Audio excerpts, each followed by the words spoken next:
வணக்கம். இன்றைக்கி கருவேப்பிலை வச்சு நம்ம சூப்பரான ஒரு ரெசிபி தாங்க பார்க்க போகிறோம். Welcome to cooking with Chitra அன்பு சேனல். நான் சித்ரா பேசுகிறேன். இன்றைக்கி நம்ம கருவேப்பிலை வச்சுட்டு சூப்பரான ஒரு ரெசிபி பார்க்கலாங்க. கருவேப்பிலை தொக்கு எப்படி செய்யலான்னு பார்க்கலாம். இது அருமையாக நம்ம சாதத்தில் போட்டு பிசைஞ்சு சாப்பிடவோ இல்லை இட்லி தோசை இதுக்கெல்லாம் தொட்டு சாப்பிடவோ அருமையாக இருக்கும். நிறைய சத்துக்கள் அடங்கி இந்த கருவேப்பிலை வச்சு நம்ம பொடி வகை இதை போல் தொக்கு இதெல்லாம் செய்யலாங்க. சட்னி இதெல்லாம் செய்யலாம். இன்றைக்கி நான் தொக்கு தாங்க செய்திருந்தேன். இதில் நிறைய விட்டமின்ஸ் இருக்குது, இரும்பு சத்தும் இருக்குது, டயபெட்டிஸ்க்கும் ரொம்ப நல்லது. இது எப்படி செய்யலான்னு பார்க்கலாம். கருவேப்பிலை வாங்கினா நம்ம தூக்கி போடாமல் இதை போல் யூஸ்ஃபுல்லாக செய்யலாங்க. இப்போ நல்லா ஒரு கைப்பிடி ஒரு கட்ட அளவு வாங்கிட்டு நம்ம அதை நல்லா கழுவிட்டு இதை போல் காய வச்சுக்கலாம். வெயிலில் கூட நம்ம காய வச்சு எடுத்துடலாம். இதனால் ஒரு கப் அளவு இருந்ததுங்க. கூடவே ஒரு 10 சின்ன வெங்காயம், ஒரு 6 பூண்டு இதெல்லாம் எடுத்துக்கலாம். புளி ஒரு நெல்லிக்காய் சைஸ் அளவு தண்ணியில் ஊற வச்சுக்கலாங்க. வெந்நீரில் ஊற வச்சுக்கலாம். இப்போ அடுப்பில் ஒரு கடாய் வச்சுட்டு அதில் ஒரு ஸ்பூன் அளவு ஆயில் ஊற்றிட்டு கடுகு ஒரு 1/2 டீஸ்பூன் 1/4 டீஸ்பூன் அளவு வெந்தயம் போட்டு வறுத்துக்கலாங்க. கூடவே 2 ஸ்பூன் அளவு முழு உளுத்தம்பருப்பு, 2 ஸ்பூன் கடலைப்பருப்பு இதெல்லாம் போட்டு வறுத்துக்கலாம். இப்போ இந்த தொக்குக்கு தேவையான காரத்துக்கு நான் காஞ்ச மிளகாய் 5லேருந்து நம்ம 6 சேர்த்துக்கலாங்க. கூடவே ஒரு 1/4 டீஸ்பூன் அளவு மிளகு இதெல்லாம் சேர்த்துட்டு நல்லா வறுத்துக்கலாம். வறுப்பட்டதும் நம்ம ஸ்டவ் ஆஃப் பண்ணிவிட்டு எடுத்து வச்சிடலாங்க.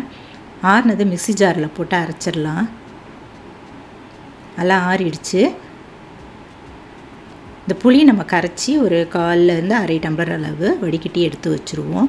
வெங்காயமும் பூண்டும் பொடியாக அரிஞ்சு எடுத்து வச்சுக்கலாம். இப்போ இந்த கழுவி காய வச்சுருந்த கருவேப்பிலையை மிக்ஸி ஜாரில் போட்டுக்கலாங்க. கூடவே நம்ம வறுத்து வச்சுருக்கிற பொருளையும் இதில் சேர்த்துட்டு 1 ஸ்பூன் அளவு கல் உப்பு சேர்த்துக்கலாம்.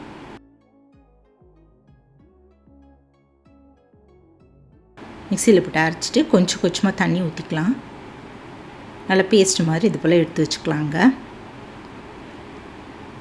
இப்போ அடுப்பில் ஒரு கடாய் வச்சுட்டு அதில் இந்த தொக்குக்கு தேவையான நல்லெண்ணெய் ஊற்றிப்போங்க. ஒரு 5-6 ஸ்பூன் அளவு ஊற்றிட்டு எண்ணெய் நல்லா காஞ்சதும் கட் பண்ணி வச்சுருக்கிற வெங்காயம் பூண்டு இதெல்லாம் போட்டு நல்லா வதக்கிக்கலாங்க. எண்ணெய் இன்னும் தேவைப்பட்டதுனா கூட நம்ம இதில் சேர்த்துக்கலாம். எண்ணெய் நிறைய சேர்த்தா நல்லாயிருக்கும். இப்போ கரைச்சி வடிகட்டி எடுத்து வச்சுருக்கிற புளி தண்ணி இதில் சேர்த்துடலாம். இப்போ அரைச்சி வச்சுருந்த விழுதும் இதில் சேர்த்துக்கலாங்க. இப்போ இது நல்லா சுண்டி வர வரைக்கும் கடாயில் இப்படி கிளறிட்டே இருக்கலாம். கரண்டியில் வச்சு நம்ம இப்போ கலந்துகிட்டே இருப்போங்க. இன்னும் கொஞ்சம் கூட எண்ணெய் இதில் நான் ஊற்றிட்டேன். ஒரு 2-3 ஸ்பூன் அளவு ஊற்றிக்கலாம்.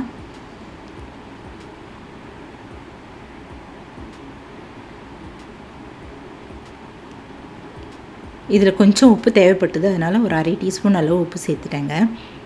இப்போ இதை நல்லா கலந்துட்டு நல்லா கலரும் சேஞ்ச் ஆகிடுச்சு பாருங்கள். இந்த எண்ணெயெல்லாம் அப்படியே வெளியில் வர ஆரம்பிச்சிருச்சு.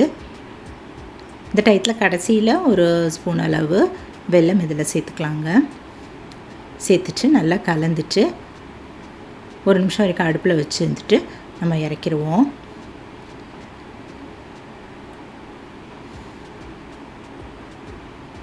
நல்ல டேஸ்டான சத்தான கருவேப்பிலை தொக்கு தயாராகிடுச்சுங்க. கருவேப்பிலையில் நிறைய சத்துக்கள் அடங்கி இருக்கிறதால நம்ம இந்த போல் தொக்கு அது போல் செய்து கொடுக்கலாங்க.